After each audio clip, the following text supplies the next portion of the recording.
Strap in, boys, we're here to analyze what is potentially the most critical bug of the entire Worlds 2022 bug onslaught that Riot Games has had to face throughout the tournament. From the Darius ult reset bug from G2's Broken Blade, to the Fnatic vs EDG tower aggro bug, to the TES vs DRX Nah Q bug, each of these was actually extremely critical in deciding the outcome of each game, and to be completely honest, it's just fucking unacceptable. How can you be okay with this level of game performance when we have esports players training their entire careers for this showing on stage to lose to something that's out of their control? How can you be okay with JackeyLove basically crying on stage after his tragic loss to GAM, all because of game performance? Now, as you've all seen thus far, Vanderil has been an absolute overlord at covering the World's 2022 bugs, and this is no different, so we're using some of his resources for the footage in this video. Today we're breaking down the Maw of Malmortius bug JackeyLove had on his Lucian after being ulted by Karthus while trying to end the game in a neck-on-neck situation that ended up in TES losing the game. Firstly, we have to watch the clip to understand context, so here it is. Off the backdoor bonus, I think he walked into range, but he is very tanky. He'll buy some time, and backdoor bonus will eventually fall. He'll die to Elder,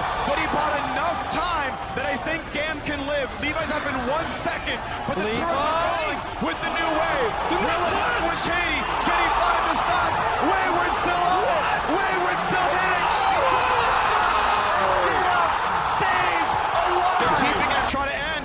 It's 10 on Knight, 10 on Wayward. And we're going Nexus alive. Will it be enough? Tenway comes across. TN hitting as hard as he can. Looking for it now. On to the Nexus they go. Will it be the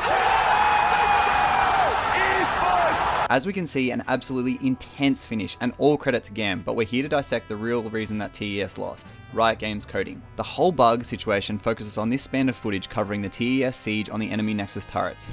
As soon as Levi spawns, he ults. This hits a 100 magic resist Lucian for 924 damage. Seems okay, right?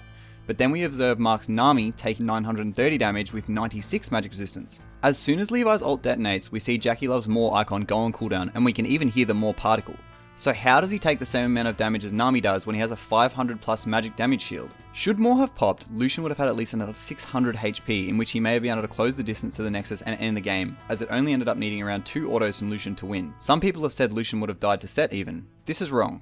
Karti's set is literally full tank with absolutely no damage items. JackeyLove even survives set ult, which deals a measly 121 damage. The only part of this set build that does damage is his W, in which he has also barely 5% stored grit as everyone is focusing the Nexus. The only part I can see that may be GAM's saving grace in a who would have won type situation is that Karti actually ults Lucian right after he E's, so Lucian wouldn't have had a gap closer to the Nexus. However, shown in this screenshot is one Lucian auto to the Nexus. If we take what the Nexus ended on and show Lucian's damage output, all he would have needed is about 2 autos, which may have been achieved should his Maw shield have triggered and he survived set. Set's whole kit was on cooldown after all, and all he had to do was walk at the Nexus. And while this is a very close debate, these bugs shouldn't and can't keep happening. Not when eternal League of Legends glory and $2.2 million is on the line. If you'd like to join the discussion, leave your thoughts in the comments below and subscribe for more League and Worlds news.